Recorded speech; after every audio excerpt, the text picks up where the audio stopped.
So as we think re-envision feeding cities, what should we be thinking about rebuilding food systems in a way that are more resilient? Yeah, well, the food system is the single largest source of impact that humans have on the planet. It That's one of the things that we know that it has to transform very radically if we actually want to move to a decarbonized, sustainable economy. And cities have a huge role to play in that.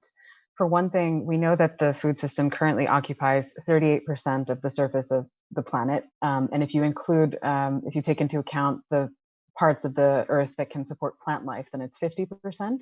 And we know that based on the FAO's projections, food output is estimated to need to double by 2050. Now that, if you just do the math, is impossible. So if we are already using half of the earth for food production and that food output needs to double under the current efficiencies, that would basically mean no nature left, that all of our land would be used for food production.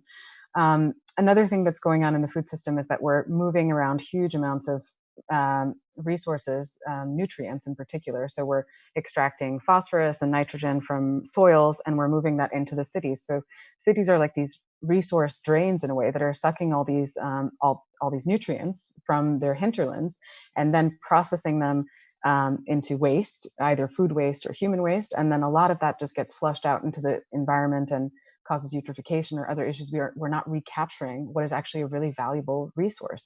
So if you start to think of more circular cities and what they need to look like in the future, first of all, they need to stop being these kind of major, just one-way sinkholes of consumption. They actually have to start producing.